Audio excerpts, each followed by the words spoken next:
Baie welkom in hierdie wonderlike atmosfeer. Sjoe. Ja, prys die Here. Kom aan, sê 'n bietjie prys die Here, man. Ja, Here, dankie. Dankie dat U ons so bederf.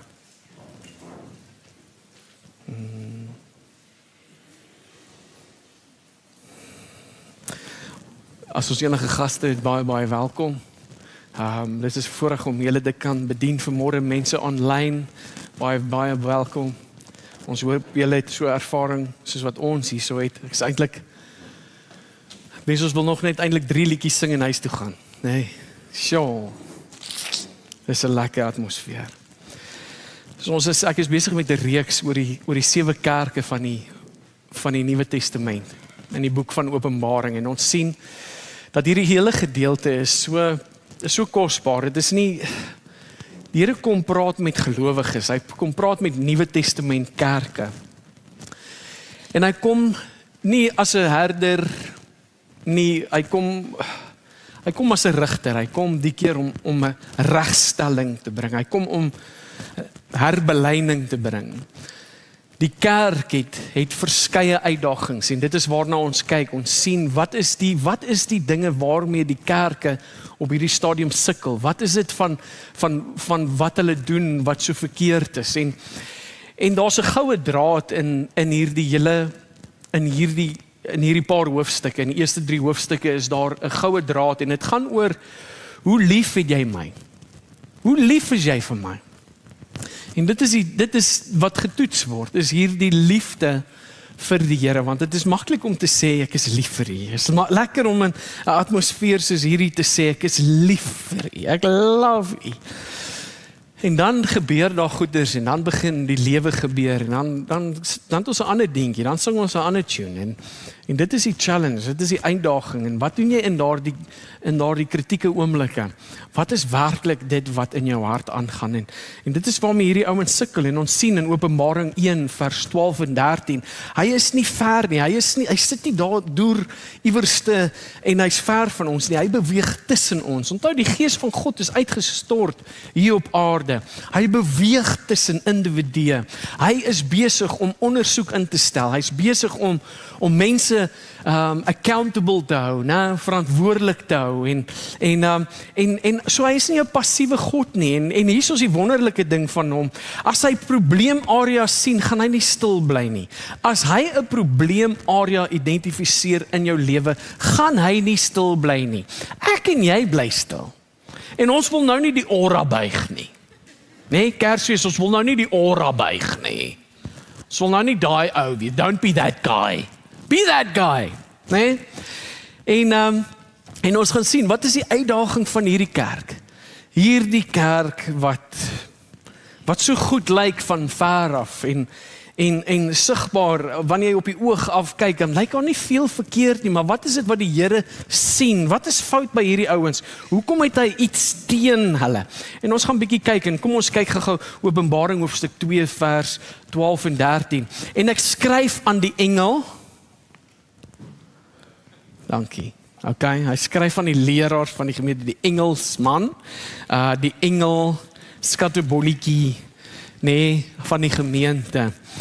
Ek skryf aan die engel van die gemeente van Pergamus. Dit sê hy wat die skerp tweesnyende swaard het.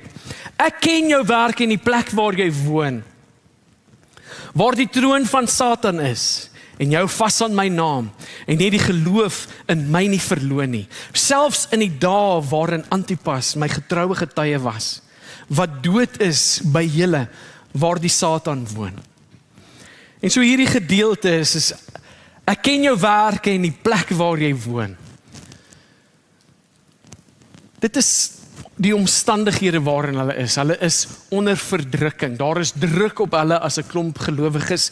Weereens wat hierdie kerk bekend is hierdie ouens is om handel te dryf in daardie plek, om net besigheid te maak, of vir iemand te werk, is al baie goeders wat jy moet eers doen, voordat jy aanvaar word deur die gemeenskap, voordat jy 'n inkomste kan verdien. En so hierdie ouens se uitdaging is, ek wil lewe, ek wil oor die weg kom, ek wil genoeg geld maak om eendag af te tree. Dit klink baie soos ons. Ons gaan werk toe, of ons het 'n besigheid, maar ons wil voorkom in die lewe. Ons wil iets van ons lewens maak. Ons wil 'n huisie hê, en dan wil ons 'n huisie by die see hê. Ons wil nie 'n gewone perd hê nie. Ons soek 'n Arabier-perd, nê?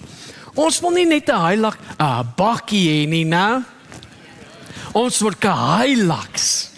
En as ons nou bietjie beter is, as ons nou meer geleer het op skool, en ons is miskien dalk geluk getref na skool, en ons het 'n sweet deal gekry, en ons het die corporate ladder geklim, want ons soek soek nie 'n Land Rover nie, nee, ekskuus vir die ouens, ons soek iets wat lyk nie, ons soek iets anderste, ons soek 'n Pajero, ons soek 'n Land Cruiser, kloek, nee, daai ding, ek wonder wat sê die manne nou, wat daai groot karre ry. Sterkte vir julle in hierdie volgende paar weke. Wil jy dalk in my Fortuner ry? Ons kan baie ver ry met my Fortuner. Maar hier is die ding, die Here het iets teen hierdie ouens, so hulle omstandighede is moeilik. Ek sien wat aangaan. Ek ken jou werke en die plek waar jy woon. Jy het nie jou rug op my gedraai nie. Jy het nie my naam prys gegee nie. But something's going on. En weet jy wat? Antipas was soos 'n biskop gewees in hierdie area gewees, en hy word gevange geneem, en hy word, so keiseraanbidding is 'n baie groot ding. So hierso's 'n paar goedjies, as jy net wat jy wil weet, as jy mag en gesag gesoek het, dan het jy nou Zeus geaanbid, né? Vir Zeus, en as jy nou genesing en gesondheid gesoek het vir iemand of vir jouself, of jy het 'n geliefde afgestaan aan die dood, dan het jy nou na Asclepius toe gegaan, en hy is daar die God wat op iets is. Hy's daai slang op die paal, en hy dan is dan natuurlik, jy het hom aanbid as jy nou gesondheid gesoek het, en dan keiseraanbidding net om te oorleef, net om te kan funksioneer van maandag tot sondag toe moet jy keiseraanbidding is deel van daardie ding. En dan Dionysus is as jy nou ryk wil kom, voor wil kom, dit maak in jou besigheid, een besigheid, jy wil 'n franchise hê, hierso enetjie, daar enetjie, dan het jy nou vir hom aanbid, want hy is die God van rykdom en vrugbaarheid, en al sulke goedjies. So, hierso is die ding, daai mense het behoeftes.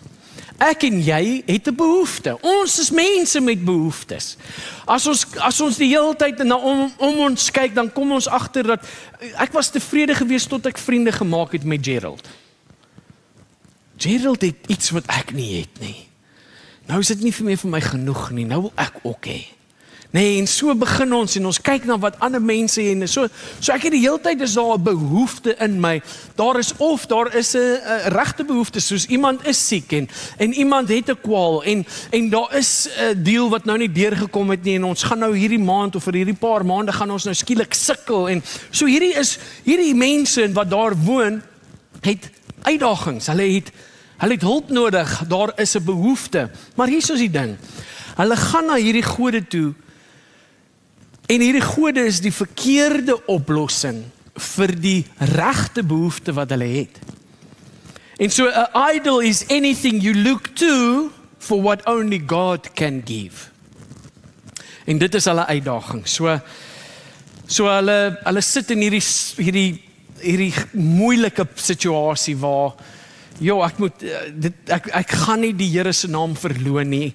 Ek is 'n gelowige, en hierso's ietsie wat ons nie verstaan nie. Hy sê, en selfs daardie tyd met Antipas, toe hy doodgemaak is daar so by julle, het julle nie weggehardloop nie. Julle het actually gebly by mekaar. Julle het eintlik, as dit moes, sou julle ook gesterf het, saam met Antipas.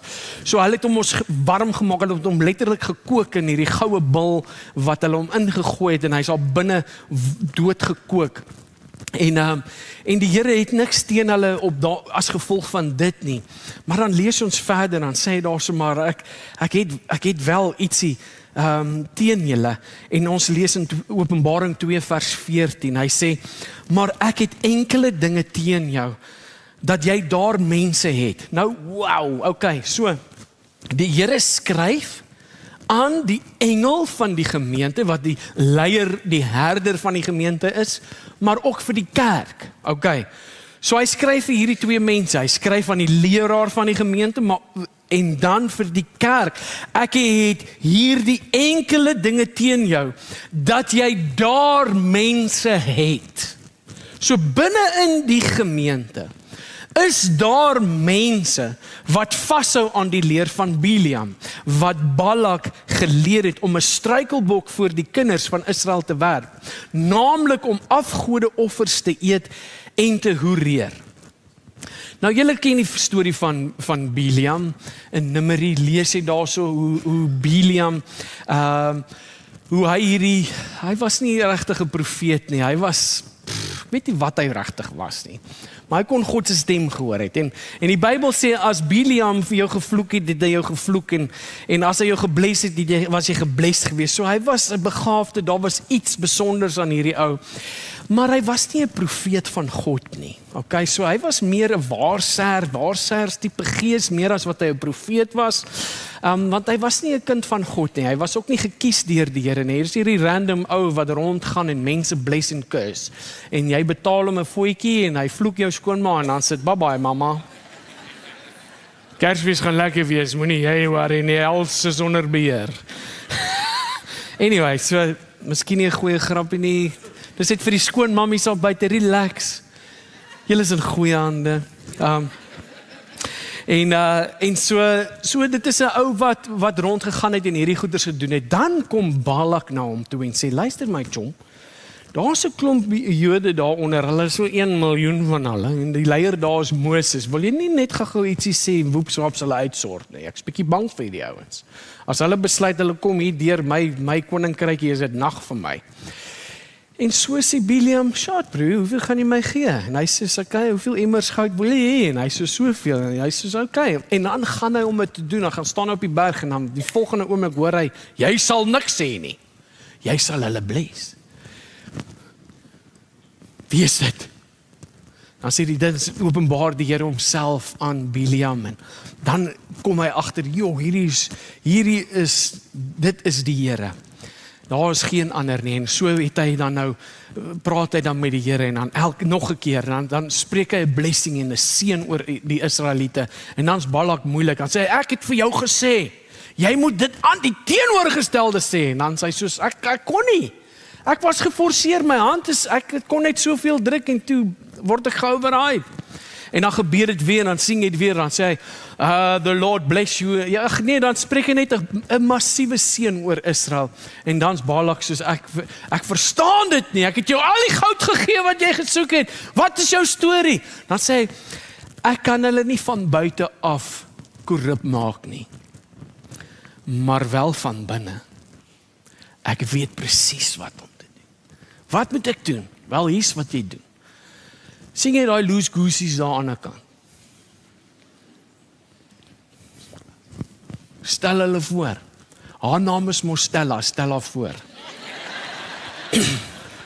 Stel haar voor aan die Israeliete, ek beloof vir jou, binnekort, nie ver van nou af nie, dan aanbid hulle dieselfde gode as daardie loose goosies. En jy gaan nie weer probleme nie, uitgesort. So Biliam leer dan vir Balak, jy kan miskien nie Israel van buite af beïnvloed nie, maar wel van binne af. En dit is die challenge vir hierdie kerk. Die kerk of die lering van Biliam is van buite af, gaan jy nie, soos as ek 'n geweer trek en ek sê, renounce Christ, jy gaan dit nie doen nie. Heel waarskynlik gaan jy nou vir Jesus sien, okay? Jy gaan nie jou God, jy gaan nie hom verloon nie. Hy is die Here. Okay, good, mooi. Dis hierdie ouens. Hulle was daai ouens. Jy kon hulle nie dreig met die dood nie, want hulle sal doodgaan vir Jesus. Hier staan, vat my eerste, nee, vat my eerste, nee, vat my eerste. Okay, vat my ma eerste. Nee? Kon nie dit aan hierdie kerk doen nie. Kon hulle nie dreig so nie. Maar wat jy kan doen is van binnekant af. Van binne af kan jy hulle beïnvloed tot 'n plek waar hulle doodgaan. Dat hulle so siek raak, hulle gaan hulle kern verloor. Dit wat hulle authentic maak, gaan hulle prys gee. En dit omdat hulle wil survive. Hulle wil oorleef. Hulle wil net van maandag tot maandag, elke dag wil hulle net 'n broodjie op die tafel hê.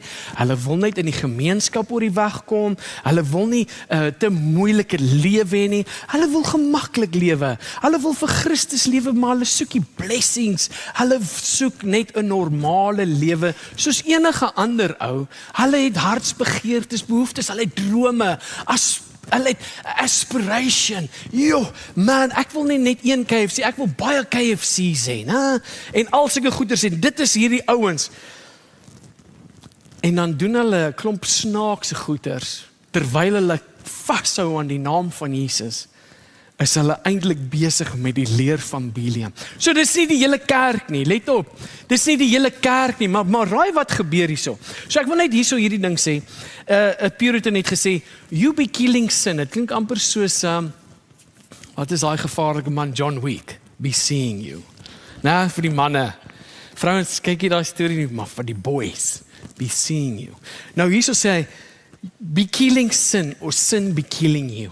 En dit is die ding, as jy nie besig is om iets dood te maak nie, los jy iets om jou te beïnvloed, om jou dood te maak. So, wat hierdie ouens gedoen het was, hulle het as gevolg van hierdie ambisie, hierdie drome, hierdie soek net 'n normale lewe, soek net my stukkie son, my stukkie koninkryk, my ietsie, as gevolg van hierdie in hulle harte, kom hulle op 'n plek waar hulle sekere goeders doen. Nou onthou hierdie ding, die Here spreek die leraar van die gemeente aan en dan die kerk ook. Nou hoor hy sê, daar sou is sommige van julle, daar is mense daar by julle, wat vashou aan die leer van Biliam. Wat doen hierdie ouens? So hierso in die kerk, is daar ouens wat vashou aan die leer van Biliam. Hierdie ouens is gedrewe, en hulle soek dit wat, hulle wil dit hê op een of ander manier, so hulle is bereid om te compromise. Maar luister op, die Here is kwaad vir die kerk. Hy is kwaad vir die leraar. Hoekom? Want jy sien hierdie dinge, maar jy doen niks nie. So in vers 6, kom jy agter Openbaring vers 6 sê, ek haat hulle werke. Dit is nou die Efese kerk, nee? So dit is die eerste gemeente wat blootstelling het aan die Nicolaitans, nee? Hierdie Nicolaite. Yes, ons het kolletjies op plekke en weet goed, nee? Nicolaite. So hierdie Nicolaite is ouens wat nou hier deursyfer en half sê, weet jy wat, jy kan kry wat jy wil en soos wat jy wil. Christus, man, hy klaar die prys betaal. Jy kan lewe soos wat jy wil en in sonde. Jesus het daarvoor gesterf, so doen wat jy wil. So hy het hierdie korrupte boodskap gebring. Maar hierso is dit asof dit is die oorsprong van daardie ministry of daardie lering of daai denkpatroon, daai manier van dink en doen. So dit syfer deur al die teologie of die dogma of die woord van God. Dit syfer so deur die suiwer woord en die evangelie van Jesus Christus. En nou skielik sien ons dat ouens is besig om te compromise. Ouens wat Christus verklaar, doen sekere dinge, want as ek met hierdie ou 'n deal wil hê en ons gaan handskud en ons sluit 'n kontrak dat ons hierdie besigheid gaan begin, dan moet ons eers na hierdie God toe gaan, wat hierdie besigheid gaan bless en seën, en omdat jy besigheid doen dan met iemand van die wêreld, dan beteken dit, jy moet nou eers hierdie ou se God gaan aanbid, en dit is wat hierdie ouens gedoen het. So, hulle gaan dan na Dionysus se gemeente toe, of sy plekkie toe, en dan gaan offer hulle ietsie aan hierdie God, aan hierdie demoon, en dan eindig dit in hoerery. En omdat hulle die lering van Biliam vat, sê hulle, maar om besigheid te doen, is dit okay. Want Jesus het mos die prys betaal. So nou wat hulle doen is hierdie ding eindig in 'n seksuele nagmerrie, en ons het die deal gekry, mamma. Ja, dit harde werk, maar ons het die deal gekry. Nee, dis wat hierdie ouens gedoen het, dan kom hulle terug en dit gaan oor die welvaart, dit gaan oor dit wat hulle kry na die tyd, en so hulle die hele tyd gecompromise op sulke dinge, net om in die samelewing hulle plek te kry, om verhouding te bou met sekere mense, en status en al hierdie dinge. So hierdie was die korrupsie in die hart van hierdie kerk. Ons verklaar Christus met ons monde, maar ons doen wat ons moet, om te kry wat ons eintlik wil hê. Dit klink baie naby aan die huis, doen dit nie. Dit klink nie soos 'n antieke probleem nie, dit klink soos iets waarmee ons sukkel. Ek wil graag 'n skrif lees, wat ek nie in die eerste diens gedoen het nie. En dit is in ek het gekyk hierso, want Paulus, hy vat die nonsens nie. Hy speel nie, dalk het ek hom uitgehaal, ja, ek het hom uitgehaal, moenie worry nie. En hy spreek eintlik die kerk aan in Korintiërs, en hy sê, julle is besig om die vleis van die afgode te eet, wat opgeoffer is aan demone, en hy sê, stop dit, moet dit nie doen nie. En so, hierdie is hulle challenge, hierdie is hulle uitdaging, en dit is nie so ver nie. So, hoekom is dit so 'n verskriklike ding? Want weet jy wat, die Here challenge jou om hom te vertrou. Die Here daag jou uit om eintlik staat te maak op hom, soos wat baie van ons staat maak op 'n persoon, of op 'n verhouding, en iemand in die besigheidswêreld, en 'n connection hier, en 'n netwerk daar, en 'n dit en 'n dat. En baie keer dan sal ons hierdie Christene kry, wat Christus verklaar, maar dan doen hulle allerhande ander dingetjies om 'n deal te kry. Hierso is die ding, the quickest way to destroy a man's theology is to corrupt his morality.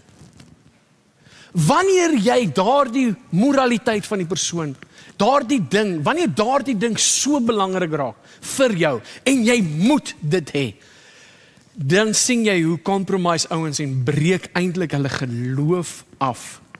Hulle justify alles. Hulle regverdig alles. Nou 'n paar weke terug, so jy gesien het, hoe word vestinge, strongholds in 'n persoon se lewe gevorm? Hoe word 'n stronghold gevorm?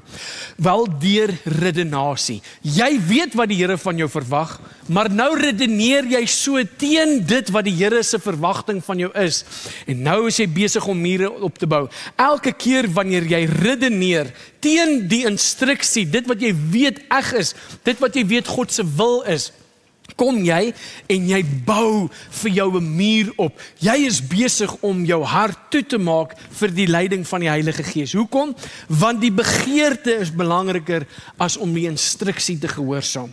En dit is die compromise wat hierdie ouens doen. So hulle is besig om weerstand op te bou teen die stem van die Here, want hierdie drome en ambisies is vir hulle so belangrik, dat hulle net eenvoudig nie net kan submit nie. Hulle kry al die regte redes om die verkeerde besluit te doen en te neem. Dit gaan oor ons. Mamma, net vir 'n kort oomblik moet ons hierdie ding doen.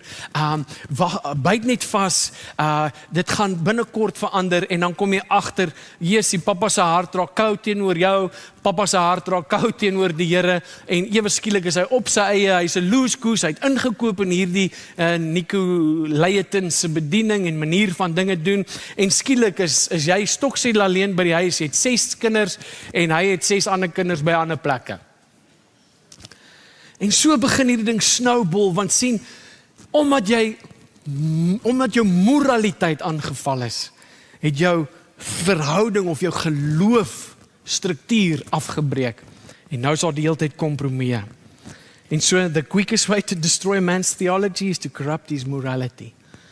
Weet jy, iemand het eendag gesê, hy het gesê, in every generation, the church is in danger of being extinct. Nou, dit klink so, nee man, ek tel ek weer nie. En hy sê, not through persecution, but through compromise. En dit is presies die uitdaging wat ons vandag het. Die uitdaging vir die moderne mens, die moderne kerk, die westerse kerk, is hierdie ding. Hierdie is nie net 'n hulle probleem nie, sorry, hier is 'n my en jou issue. En hier is die moeilike ding. Sien, hoekom is dit 'n moeilike ding? Want sien, as jy nie iets konfronteer nie. Okay, so hoor nou mooi. So die Here is nou kwaad vir die leraar en die kerk. Maar ons het dit nie gedoen nie, Here. Maar ons het dit ons nie gebuig vir keiser nie. Ons het nie na hierdie feeste toe gegaan nie. Ons het ons weerhou. Ons het nie dit gedoen nie. Okay, maar julle daardie mense daar tussen julle. So as jy niks sê nie, is jy net so skuldig soos die ou wat dit doen. What? Jep. Hy is kwaad vir jou.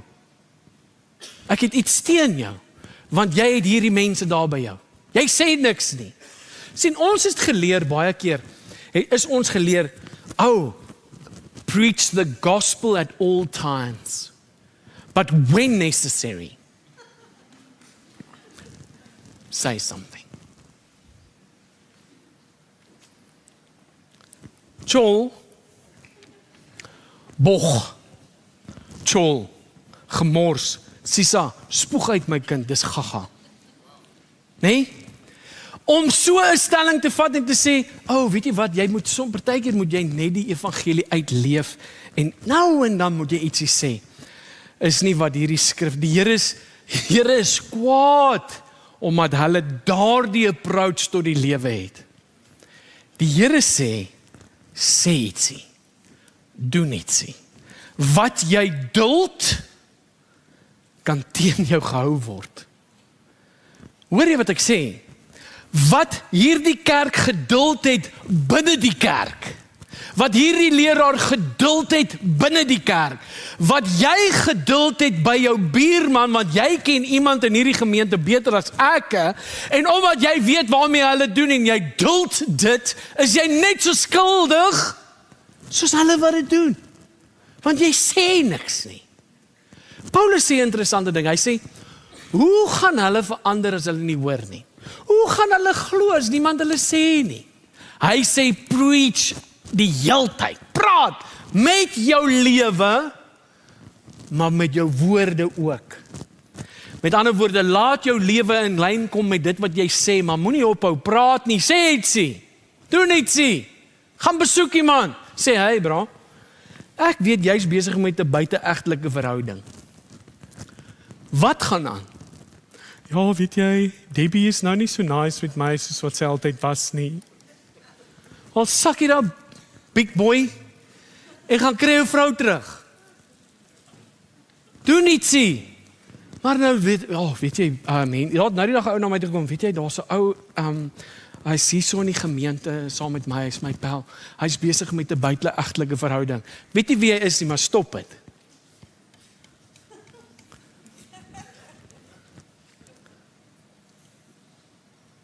Weet nie wie jy is nie. Stop dit. Weet jy wat is die hartseer ding? Hierso kom die Here en hy besoek ons met 'n skelpel. Hy sny ons met sy woord. Hierso is spesialiste hierso. Ouens wat met daardie mes kan werk. Hy's vlijmskerp en hy kan tussen murg en been, tussen gewrig en sening, kan hy sny. Hy is so, en dit is wat die skrif doen. Hy kom sny daar die kanker los. Of, as jy nie ingee nie, as jy nie luister nie, gaan daar die selfde swaard jou in die oordeelsdag besoek en hy gaan vir jou doodmaak. So ek is daai ou wat sê, Here, sny eerder met daai skelpeltjie, want ek wil nie daardie swaard van oordeel ervaar nie. Ek wil hom nie hê nie.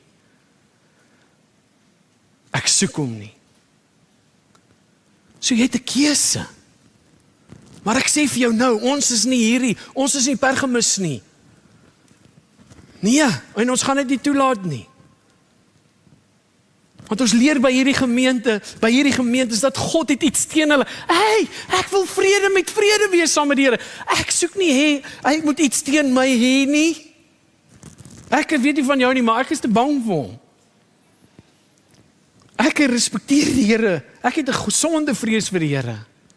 So ek gaan eerder leer en toelaat, sny my Here, want sien, dit wat jy nie konfronteer nie word iemand se normaal. En iemand se normaal word deur 'n klomp mense dan aanvaar. En wanneer ons iets geaanvaar het, dan gaan mense daardie ou, dit wat aanvaar word, dit beskerm en sê, man, los hom uit, los haar uit, los net. En dan gaan jy, wat jy beskerm word, dan uiteindelik geregverdig. Dit is die gevaar van kompromie. Nou sê jy miskien, ja, maar dis nie ek nie, ek's nie daai ou nie.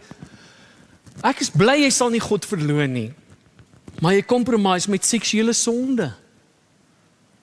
Dis 'n baie groot sukkel vir mense wat se hart nie heeltemal toevertrou is aan die Here nie. Jy compromise met geld en materialisme. Jy gaan miskien nie verloon nie, maar jy compromise met die waarheid. Jy gaan miskien nie sê, man, ek gaan nie God verloon, maar jy compromise met jou identiteit as gelowige in 'n gevalle kultuur. En jy koop in en jy laat toe en jy konfronteer nie so dit raak normaal en omdat dit normaal is, nou aanvaar ek dit en nou dat ek dit ervaar, nou gaan ek eintlik opstaan vir iemand en sê, hey man, Henry, jy mag nie so praat nie, hoor. Jy's verkeerd. Henry, jy is uit lynheid. Nou beskerm ek hierdie goed in steede van, hey, kom ons praat hieroor. Duidelik die Here het baie grace vir mense wat in sonde is. Hy kan mense herstel en restoreer. Hy maak nuut. Maar sien, weet jy wat gebeur met hierdie kerk? Hulle vertrou hom nie. Weet jy hoekom compromise ons? Want ons is bang. Ons is bang. Maar 365 keer, en ons sal dit mos vir ander mense wat bang is quoteer. Die Here sê jy moenie bang wees nie. 365 keer, een vir elke dag. Lekker man. En ons sê klomp goed. Maar ek en jy is bang. Ons is so bang. Dit is hoekom ons compromise. Ek is bereid om iets te doen sodat ek aanvaar word. Sodat ek geld kan maak. Sodat ek 'n kar kan kry. Sodat ek kos op die tafel kan sit, want ek is bang ek kan dit nie doen nie. Ek is bang ek kan nie daai huis by die see kry eendag nie. Ek is bang word gesien as 'n mislukking. Sien jy, hoor jy wat sê ons? Terwyl ons soek die aanvaarding van God. Ons wil daardie well done, good and faithful servant. Is die begeerte van my hart en as dit beteken ek gaan 'n paar mense kwaad maak of verloor en so be it. Ek kan nie jou happy maak nie. Jy kan nie eens jou happy maak nie. Dit wat jy hoop om jou happy te maak, gaan jou nie happy maak nie. Net die Here kan jou happy maak. En so kom hierdie ouens en hulle is deur al hulle ideologie, al hulle manier van dinge doen en dink en alles is deur mekaar, man. Weet jy wat is hulle bereid om te doen? Hulle was besig om hulle integrity op te eet. Hulle geloof te verkoop, net om guns te kry by die mense van hulle kultuur. Hulle was bereid gewees om in die bed van 'n ander God te gaan slaap, in intimiteit met hulle eie Here een kant toe te stoot. En dit was die gevaar van hierdie kerk. So my vraag aan ons is, wat duld ons op hierdie huidige oomblik wat God haat? Want ons is skuldig. hierdie ouens openbaar goed in my lewe en in jou lewe. En kon God kom deur sy genade met hierdie klein mensie, sodat ons nie eendag die swaard van sy woord sal kry nie. En weet jy wat sê hy vir hierdie kerk? Hy sê, hey, bekeer jou. Nou as die Here vir iemand vir 'n kerk sê bekeer, dan is dit nag. As die Here vir 'n kerk, sy kerk, sê, hey, bekeer, dit beteken daar's groot moeilikheid. Miskien sê die Here vir party van ons vanmôre, hoi, bekeer. Jy's besig om so te compromise. Weet jy wat het John Owen gesê, as ek dit net vinnig kan kry?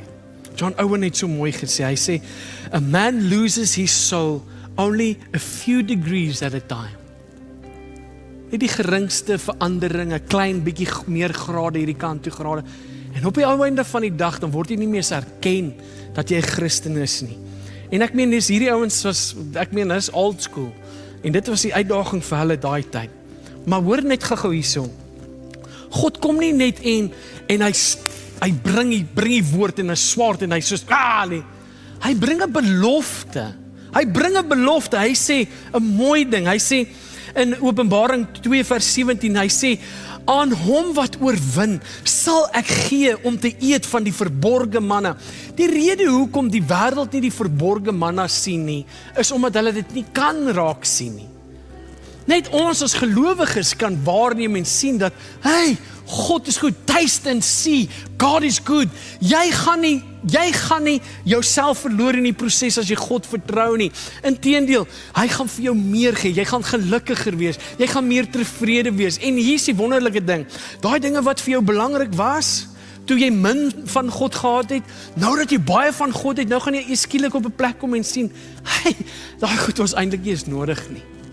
Eintlik was my begeerte net meer van hom. En so kom die Here met 'n belofte en hy sê, luister hierso. Ek sal jou bevredig. Ek is die lewende brood van die hemel wat neergedaal het. Jesus sê vir hulle, Johannes 6:35, ek is die brood van lewe. Wie na my toe kom, sal nooit honger kry nie. En wie in my glo, sal nooit dors kry nie. Jesus kom en hy bied homself aan vir my en jou, of vir hierdie kerk aan. En hy sê, luister, dis beter dat jy eerder daardie goeders wegmaak van daai goeders, want ek is hier om jou te bevredig. Ek sal daardie behoefte versadig. Maar jy hardloop nog na hierdie gode toe. En jy dink nie dis vreeslik nie. Jy dink nie dis erg nie. Ek sê vir jou, bekeer jou. So hierdie is wat die Here vir hulle sê. Hy sê, weet jy wat, 'n mooi ding, ek sal vir jou wit steen gee. Nou daarso in daardie tyd het hulle hierdie taal verstaan. As jy geoordeel was deur die keiser of deur ek wil amper sê die howe van in daardie omgewing, dan het jy of 'n swart klip gekry en daardie swart klip het jou veroordeel en jy's aangekla en jy moes dan in die tronk gaan sit of jy hierdie vonnis teen jou of jy moes hierdie prys betaal het. Maar hy sê ek sit 'n wit klip voor jou neer. Met ander woorde, jy sal nie skuldig wees nie. Jy's vrygelaat, jy's vrygespreek. En dis wat hy beloof. Hy sê ek gaan jou nie 'n swart klip gee nie vir die ou wat oorwin. Ek gaan vir jou 'n wit klip gee en raai wat? Daarsoos gaan 'n naam opgeskryf word. En weet jy wat is daai naam? Dis 'n troetelnaampie. Soos 'n naampie wat God jou gaan noem. Nou toe ek klein was, het my pa vir my gesê, Billy. Hallo Billy. Billy. As hy skree, Billy, slaat hom Billy. Dan het ons daai VHS tapes, dan is ek besig om te beklei daarso in die kruit. En dan hoor jy net, Billy, slaat hom. En as my pa so distracted, dan sien hy die mense langs ons, ek mis die fight. Maar dit was my naampie gewees. En jy het 'n naam by jou pa of jou ma of by iemand gehad, miskien 'n onderwyser en daai ding het gestiek. Dis soos 'n ou wat so groot is word little Jim genoem, wat ook al. Kleintjie, maar hy's so groot. En dit is 'n troetelnaam wat God vir jou het. Dit is iets kosbaars, iets amazings, iets wat verkry word deur intimiteit met die Here. Hy sê kom, raak ontslaaf van daai goeders. En ek sal jou so goed ken dat ek sal vir jou 'n troetelnaam gee. Dit is die belofte, dit is wat hy aanbied, hierdie wit steen van goedkeuring, 'n nuwe naam.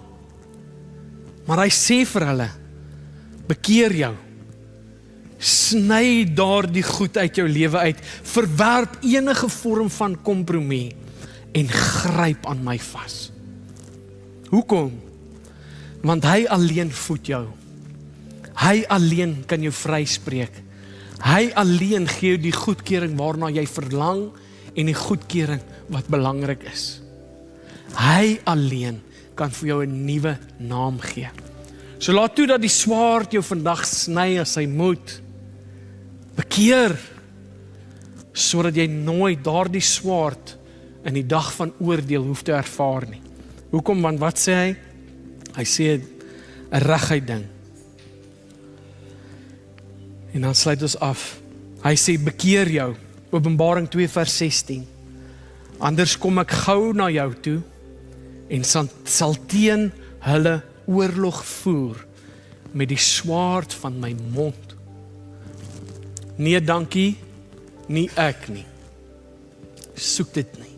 En daarom vat ek eerder daardie klein sny, daai klein messie, as wat ek daai groot swaard later kry. So kom ons maak mense bewus van dit. Hierdie is 'n Nuwe Testament kerk, julle. Hierdie ouens is dan onder die bloed, onder die genade, onder die dit en die dat. Hoe kan hierdie ouens op hierdie plek beland? So vinnig. Ek en jy was al daar. En miskien het ons al 'n tweede, derde kans gekry. Maar party van ons lewe nog steeds hierso. Pas op, bekeer jou. Hoor wat sê die Here vanmôre. OK. Kan die bedieningsspan asseblief vorentoe kom? Ons wil graag saam met jou vanmôre bid. Hierdie 7 kerke gooi nogals 'n vergrootglas op ons lewens. En dis bietjie moeilik, maar ons het dit nodig. So kom ons sluit ons oë. Hemelse Vader, ons hoor wat U sê. Here, ek het nie geweet hierdie goeters is so in die Bybel nie. En dit is nie net mense van daai tyd nie, hierdie is ons. Hierdie is ons mense. Ons verklaar Christus met ons mond en daar sekere tye wat ons sal sterf vir U. Maar wat gebeur wanneer ons nie onder hierdie druk is nie? Wat gebeur wanneer alles eintlik oukei is? Here, dan sien ons wat eintlik in ons harte aangaan en wat gebeur. En Here, ons hoor U woord vanmôre. En ons sê dankie, Here, dankie vir die genade dat U eerder 'n klein operasie in ons harte doen. Wat 'n groot effek op ons sal hê. As wat ons eendag voor U staan en daardie swaard wat uit die mond uitkom, bring sterk oordeel. Daarom ontvang ons dit met liefde vandag, eerder as later, en ons is bedroef en hartseer. So Here, dankie. Ek bid dat U vandag in mense se lewens sal werk. Bid Heilige Gees dat U mense se lewens sal verbeter. En ons bid, Here, U woord is nie net hier om te konfronteer nie, maar om genade te bring, sodat ons werklik vry is om te lewe. Maak ons harte gelukkig, maak ons bly. Dankie vir die seën op ons lewens as gevolg van U. En dankie, Here, dat U hierdie God is wat, U bly nie stil as U hier goeders in ons lewens sien nie. U praat nou. Vergewe ons dat ons harte verhard, dat ons gedurig offended raak. Maar U is liefde. Dit is wat liefde doen. En hierdie is die perfekte openbaring van wat liefde werklik is. Dit konfronteer met die hoop dat iemand sal bekeer. En daarom sê ons dankie. Ons ontvang hierdie woord in Jesus naam. Amen en amen. Mag die Here julle ryklik seën, geseënde dag vir julle. As jy kan agterbly en net 'n oomblik vat, doen dit. Hier's mense wat jou wil bedien. God bless. Bye bye.